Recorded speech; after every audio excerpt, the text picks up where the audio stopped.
Dari kecil kita selalu percaya kalau kitalah makhluk yang paling cerdas di muka bumi ini. Bisa bikin kerajaan, ngembangin teknologi, bahkan pergi keluar angkasa. Emang iya, tapi pertanyaannya apakah iya hewan-hewan lain gak ada satupun yang sepintar kita? Atau justru mungkin kayak di film ini, atau ini? Sebenarnya apakah mereka juga bisa punya pikiran? Kira-kira kalau begitu, siapakah binatang yang paling cerdas?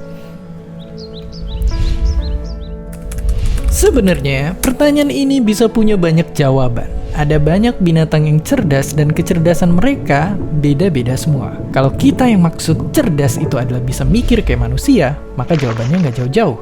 Simpanse. Bahkan, simpanse bisa lebih jago dari kita kalau masalah ingatan jangka pendek. Tapi, coba pikir kayak gini. Kita, manusia, bisa jadi makhluk paling cerdas penguasa dunia karena kita ngejalin kerjasama satu sama lain, bukan hidup sendiri-sendiri. Kalau ditaruh sendirian di hutan, mungkin nasib kita nggak bakalan beda jauh sama hewan-hewan lainnya. Kalau kita lihatnya kayak gini, ada nggak binatang lain yang kecerdasannya luar biasa?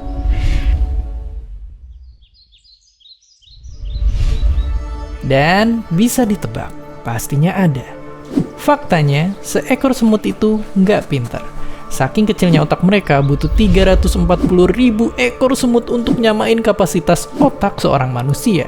Tapi banyaknya jumlah semut yang bekerja sama bisa jadi cerdas. Suatu koloni semut bisa ngebangun struktur yang ribet, bisa punya pertanian jamur buat makanan, punya struktur sosial, bahkan bisa mengobarkan perang dengan koloni lain. Misteri apakah ini? Kenapa segerombolan makhluk yang gak pinter bisa ngelakuin hal-hal pinter kalau bersama-sama? Ternyata hal kayak gini terjadi setiap saat di mana-mana. Atom bersama-sama ngebentuk molekul. Banyak molekul ngebentuk protein. Protein menyusun sel, sel ngebentuk organ, dan banyak organ ngasilin satu individu. Ini ibarat satu kepingan puzzle yang tak berarti, tapi kalau bersama bisa ngebentuk suatu gambar yang indah. Uniknya, sehabis level teratas ini, beberapa hewan nemuin kalau mereka bisa naik level lagi, termasuk kita, manusia.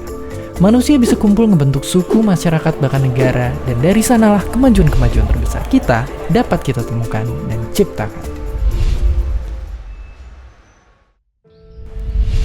Jadi, kecerdasan binatang itu tergantung kita ngelihat dari sisi mananya.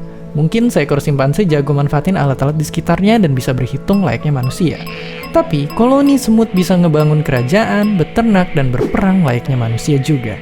Ini pun jadi pengingat buat kita untuk nggak bisa menilai kecerdasan dari satu sisi aja. Ada orang yang pintar matematika, jago musik, ahli berorganisasi, atau jago masak makanan. Dan seperti biasa, terima kasih. Terima kasih udah nonton Kok Bisa. Punya pertanyaan lagi? Tulis aja di kolom komentar di bawah. Keep asking